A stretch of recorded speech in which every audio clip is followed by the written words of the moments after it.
شب قدر کی رات کی عبادتیں اللہ رب العالمین کو بہت مقبول ہیں، لیکن شب قدر کی رات سے ایک اور رات ہے جو کہ بہت بڑی رات ہے ہمارے دین کے اندر، اور اس رات کا اللہ رب العالمین نے اپنے قرآن میں ذکر فرمایا ہے، پر اللہ رب العالمین نے اس رات کو کوئی نام نہیں دیا، پر وہ بھی ہمارے دین کی ایک بہت بڑی رات۔ شب قدر کی رات کا ذکر اللہ رب العالمین اپنے قرآن میں 97ویں سورت کے اندر فرماتے ہیں، 3 کم 100، اور اس سورت کو اللہ رب العالمین نے نام دیا ہے قدر کا۔ اور قدر کی جو رات ہوتی ہے وہ رات ہوتی ہے جس میں اللہ رب العالمین اپنی ڈیسیشن میکنگ کر رہے ہوتے ہیں، اور یہ سال میں ہر سال یہ رات آتی ہے، اور ہر سال اللہ رب العالمین اپنے فرشتے بھیجتے ہیں، اور فرشتوں کو بھیج کر کے اپنے کام کرواتے ہیں جو اس دنیا میں کروانے کے ہوتے ہیں۔ اللہ رب العالمین اپنے قرآن میں یہ کہتے ہیں کہ اللہ رب العالمین دن رات مصروف ہوتے ہیں، تو اللہ رب العالمین کے جو فرشتے ہیں وہ اتارے جاتے ہیں شب قدر کی رات میں، جو کہ وہ رات ہے جس کے اندر اللہ رب العالمین فیصلے لے رہے ہوتے ہیں اس دنیا کے اندر، جس طریقے سے اللہ رب العالمین سورہ حج میں فرماتے ہیں کہ اگر اللہ رب العالمین کی رحمت نہ ہوتی تو یہ گرجائیں اور یہ جو مسجدیں ہیں ان میں جو ہے آپس میں پرابلمز ہی رہتے، تو اللہ رب العالمین اس کل کائنات کے اندر انٹروین کرتے ہیں اس رات کے اندر، اور آ کر کے اپنے کاموں کو یہاں کرواتے ہیں اپنے فرشتوں سے، تو یہ وہ رات۔ لیکن جب شب قدر کی رات اس رات کو آتی ہے جس رات کو رسول اللہ بیٹھ کر کے اللہ کی عبادت کر رہے ہوتے ہیں، تو وہ رات شب قدر کی رات بڑی والی رات ہو جاتی ہے، کیونکہ اس رات جو ہے جبریل علیہ السلام اتر رہے ہیں اس دنیا کے اوپر عیسیٰ علیہ السلام کے بعد، تو جبریل اترتے ہیں اس رات کو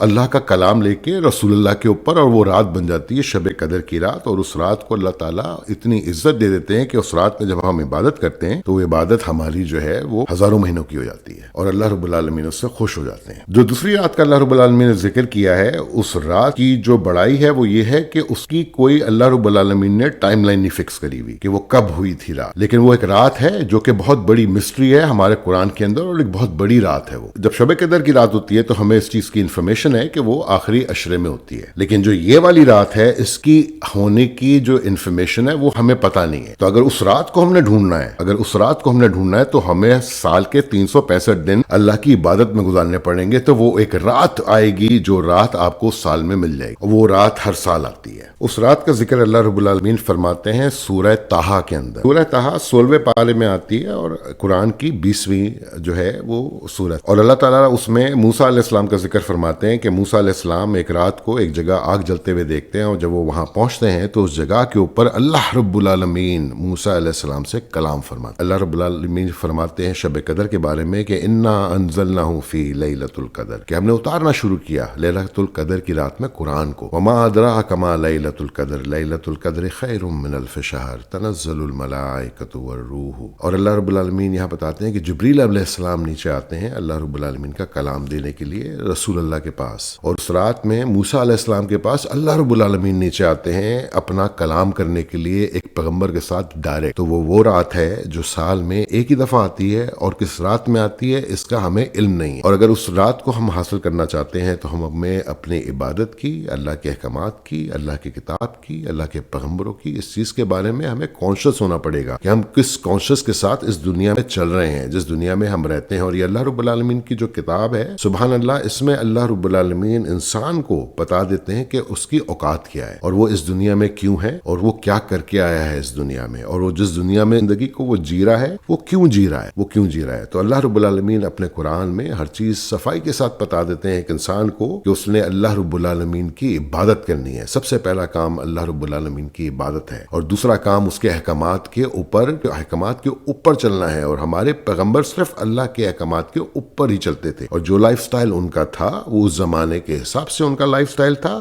اور اسی طریقے سے وہ لوگ رہتے تھے۔ تو ہمارے رب العالمین نے اس دین کو بہت صاف ستھرا اتارا ہے، اور ہمیں اس قرآن کو پڑھ کرنے کی اور اس کو سمجھنے کی اللہ تعالیٰ توفیق عطا فرمائے، اور اس ایک رات کو پانے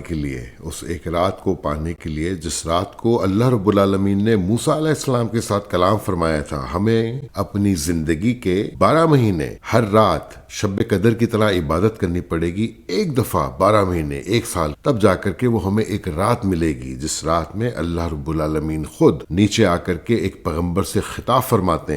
فرماتے ہیں تاکہ وہ اس کو حوصلہ دے سکیں کہ وہ جائے اور جا کر کے فرعون کے سامنے کھڑا ہو اس رب العالمین کا پیغام دینے کے لیے۔ جزاک اللہ خیر۔